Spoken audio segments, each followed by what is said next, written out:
The sheep and goat judgment of the nations. Judgment Day is the last day in history, and it involves various judgments. The judgment of individuals, the judgment of towns, regions, and also nations. Matthew chapter 25 gives us some detail about the judgment of the nations. When the Son of Man shall come in his glory, and all the holy angels with him, then shall he sit upon the throne of his glory, and before him shall be gathered all nations, and he shall separate them one from another, as a shepherd divideth his sheep from the goats, and he shall set the sheep on his right hand, but the goats on his left. From Scripture we know that some nations will survive into the millennial period, and we also know that some nations have already been destroyed. Zechariah chapter 14 tells us that the nations will go up to Jerusalem to worship the King. If they don't go, they shall be punished. Zechariah chapter 14 verse 17. And it shall be that whosoever will not come up of all the families of the earth unto Jerusalem to worship the King, the Lord of hosts, even upon them shall be no rain. However, we don't know exactly which nations will survive the judgment and which will be destroyed.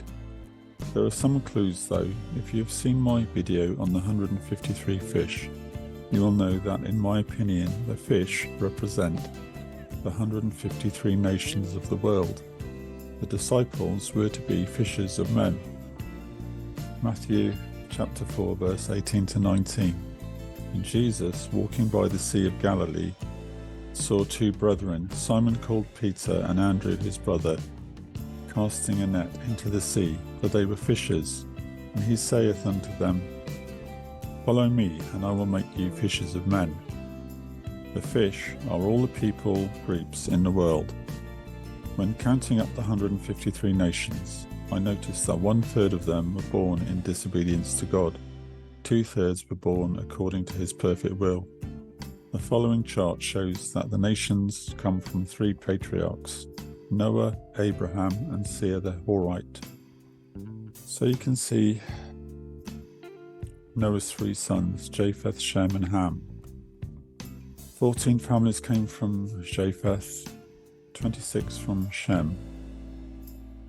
But 18 of the families that came from Ham were not under a curse.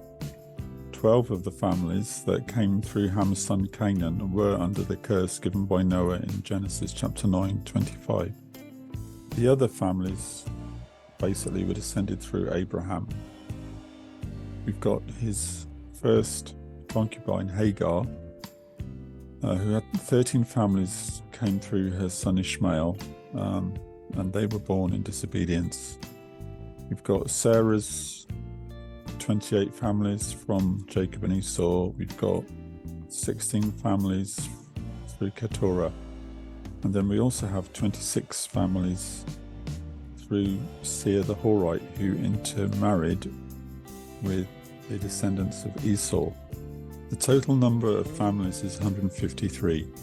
However, as you can see from the notes above, not all of them were born in obedience to God.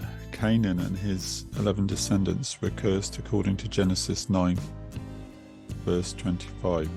Abraham married his wife's handmaid Hagar because he did not wait for God's promise of descendants to be fulfilled through his wife. Hagar's son Ishmael and his 12 descendants make up 13 families altogether. The other group of families listed in Genesis 36 that were born in disobedience were the children of Seir the Horite. Seir was a Canaanite and so was under a curse.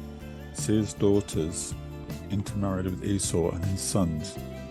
Isaac and Rebekah, Esau's Israelite parents, were greatly disappointed that their son intermarried with Canaanites. Genesis chapter 26, verse 34 to 35. And Esau was 40 years old when he took to wife Judith, the daughter of Beeri the Hittite, and Bashemath, the daughter of Elon the Hittite, which were a grief of mind unto Isaac and to Rebekah. So the 12 Canaanite families the 13 Ishmaelite families and the 26 families of Seir the Horite come to 51 families. This is exactly 1/3 of the total 153 families. The other 102 families were made up as follows: the sons of Noah, 14 nations through Japheth, 26 through Shem, 18 through Ham, not including the 12 Canaanite families. The sons of Abraham through Sarah, 12 through Jacob and 16 through Esau. The sons of Abraham through Keturah, 16 in all. The following chart should make things a bit clearer.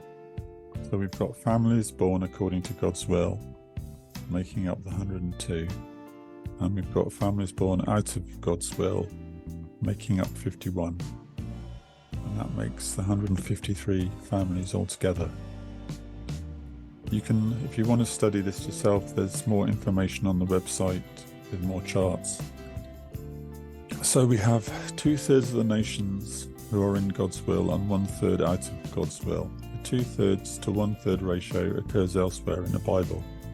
1/3 of the angels rebelled against God and followed Satan, according to Revelation chapter 12. Also, if you go through the kings of Judah, from the time when Solomon's temple was completed, the high point of Israel, to the time when Israel were taken into captivity in Babylon, there were 131.5 years when wicked kings ruled, and 263 years when righteous kings ruled, an exact 1/3 to 2/3 ratio. My point here is that when we come to the judgment of the nations, the 2/3 of the nations who are in God's will are the sheep nations, and the 1/3 who are out of God's will are the goat nations. The next question to be addressed will be the identity of the nations. Thank you for listening. If you found this video interesting, you can find more information at prophecy-workshop.com.